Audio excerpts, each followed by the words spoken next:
Smith & Wesson model 439, 9mm. Still will, it will bowl, and it will smoke. Yeah.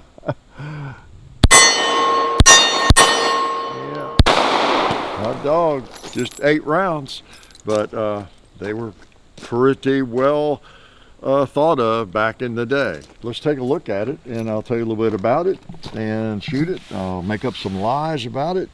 I think it was carried by Davy Crockett. No, this is kind of the second generation of these guns. The first one was the Model 39. You might have had one. You might own one.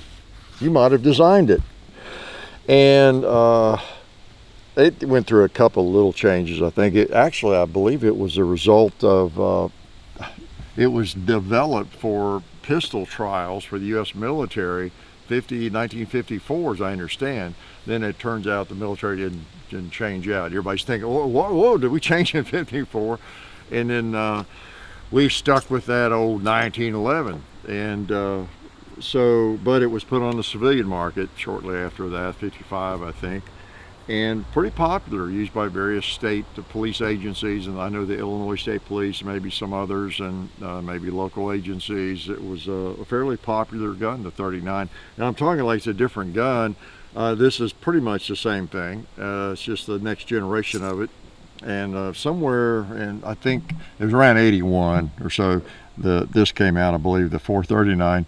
And then, I don't know, a year or two into it, they changed the rear sight. You might have an earlier one that doesn't have that involved sight on it.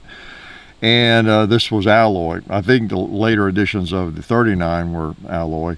And then this one had an alloy frame and has an alloy frame, the 439. There was a 539, it was a 639, and those were, the biggest difference was stainless steel and all steel or stainless steel.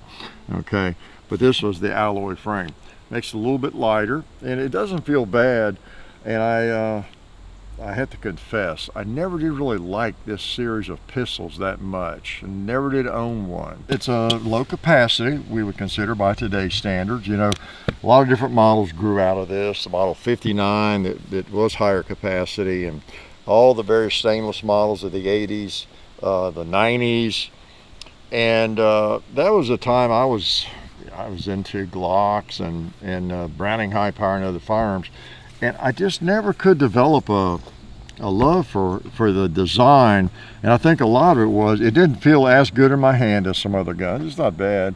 But it was the same thing that the Beretta has, this kind of safety and decocker kind of thing, where when you pick it up and let's say you want to flip the safety off to fire it, yeah, it's a kind of a push-up deal. I know you can get used to it. You can train.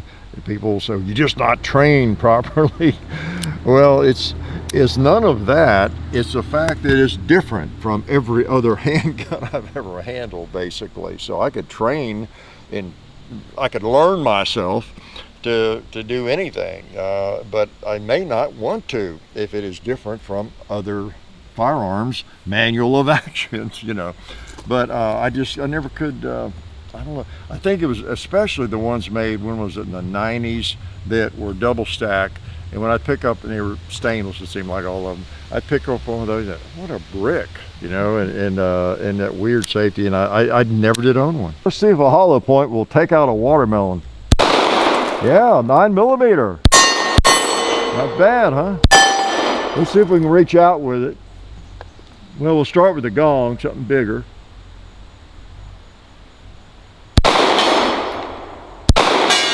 Let's try that red plate on the left. I think I hit it one. He was hitting it earlier. It's got a good sight. You can really see the sights clearly. It's got a great sight picture, I'll have to say.